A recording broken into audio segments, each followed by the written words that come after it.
سونا پور کے ایک چھوٹے سے اور خوبصورت سے گاؤں میں ایک کسان عامر اپنے ایک بیٹے فرحان کے ساتھ رہتا تھا۔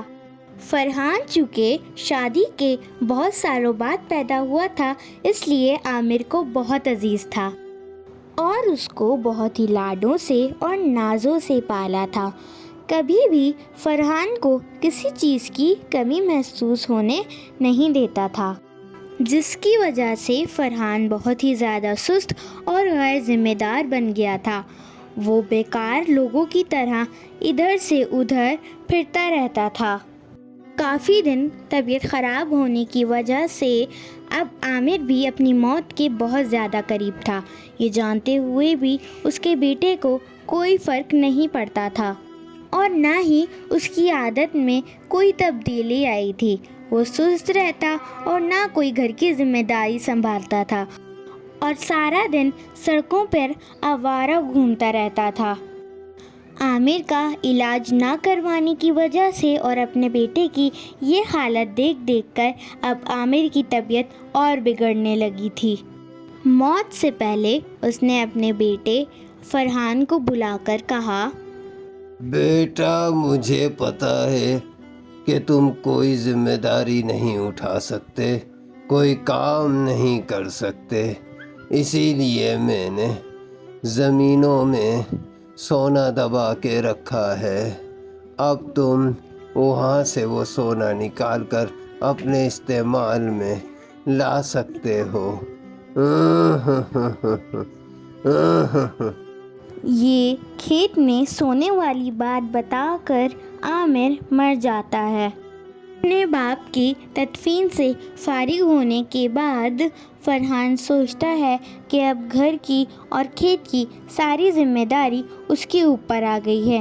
پھر اس کو اپنے باپ کی وہی بات یاد آتی ہے کہ اس نے کھیت میں اس کے لیے سونا چھپا کے رکھا ہے۔ ایک طرف تو اس کی سستی والی عادت اسے یہ کام کرنے نہیں دے رہی تھی، لیکن دوسری طرف سونے کی لالچ کی وجہ سے اسے وہ کھیت کھودنا پڑا۔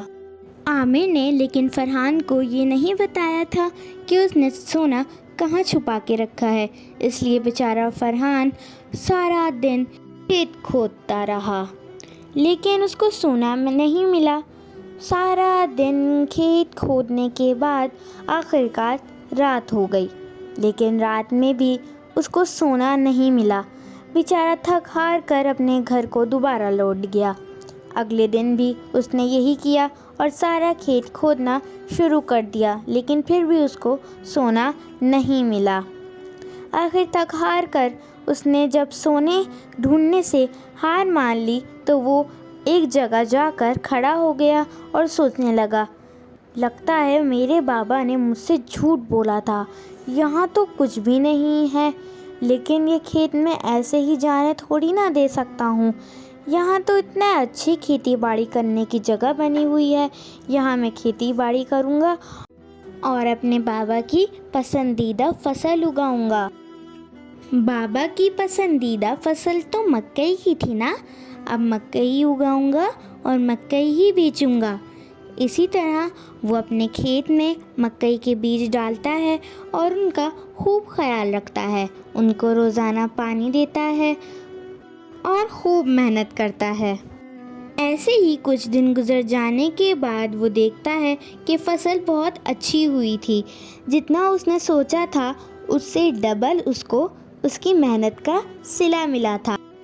فرحان کو اپنے بابا کی وہی بات یاد آتی ہے کہ اس نے کھیت میں سونا چھپا کے رکھا ہے۔ اب فرحان کو اس بات پہ یقین آ چکا تھا کہ ہاں اس نے سونا چھپا کے رکھا ہے، پر وہ اس کو تبھی ملنا تھا جب وہ محنت کر کے کھیتی باڑی کرتا۔ اب فرحان کو سمجھ آ چکی تھی کہ اس کو پہلے سے ہی محنت کر لینی چاہیے تھی، جب اس کو پہلے سے ہی یہ صلہ مل جاتا۔ اب وہ روزانہ اس طریقے سے کھیتی باڑی کرتا تھا اور اب وہ بڑا آدمی بن چکا تھا۔ دیکھا بچوں، اب ہمیں اس کہانی سے یہی سبق ملتا ہے کہ ہمیں خوب محنت کرنی چاہیے، کیونکہ محنت کا صلہ ہمیں ضرور ملتا ہے۔ اگر ہم لوگ ایگزامس میں بھی محنت کریں تو اچھے مارکس لے کر آ سکتے ہیں اور اچھے رینکس لے کر آ سکتے ہیں، اور اپنے ماں باپ کا سر فخر سے بلند کر سکتے ہیں، جیسا کہ فرحان کے ساتھ ہوا۔